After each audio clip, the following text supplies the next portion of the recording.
Me përfundimin e procesit të numërimit të votave është konfiguruar tashmë edhe përbërja e parlamentit të ri të dalë nga zgjedhjet e 11 majit, ku socialistët e Edi Ramës numërojnë 83 mandate, PD-ASHM 50 mandate, PSD 3 mandate, Mundësia 2 mandate, ndërsa Anisma Shqipëria bëhet dhe Lëvizja Bashk nga 1 mandat. Po kështu, janë formësuar edhe kandidatët që marrin mandat deputeti, ku përplasja më e fortë ka qenë në listat e hapura veçanërisht në qarqe Tiranë, Durrës e Shkodër. Pikërisht duket se edhe dyshimet më të mëdha për deformimin e votës preferenciale është në këto qarqe, ndërsa kandidatët nuk kanë humbur kohë që të kërkojnë në KQZ pamjet filmike të procesit të numërimit të votave preferenciale. I pari që paralajmëroi se do të kërkonte pamjet filmike ishte kandidati i PD-ASHM në qarkun Durrës, Aulon Kalaja. Ai ka marrë rreth 8000 vota preferenciale, por nuk ka mundur të marrë mandatin, pasi më i votuar se ai në listën e hapur të qarkut të Durrësit rezulton Arjan Doj, ish prokurori që garoi për opozitën. Ndërkohë, dyshime janë ngritur edhe nga Shkëlqim Shehu, i cili me votat brenda vendit merrte mandatin në Kukës,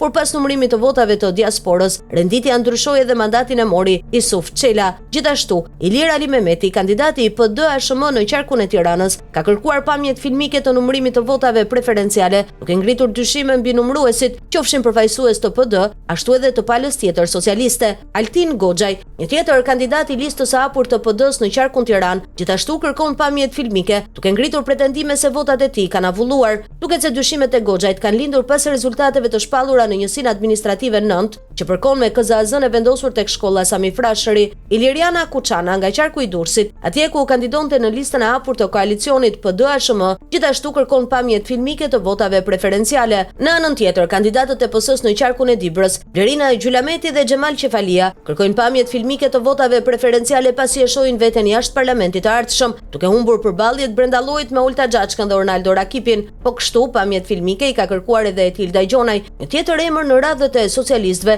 që humbet mandatin e deputetit në parlamentin e ri.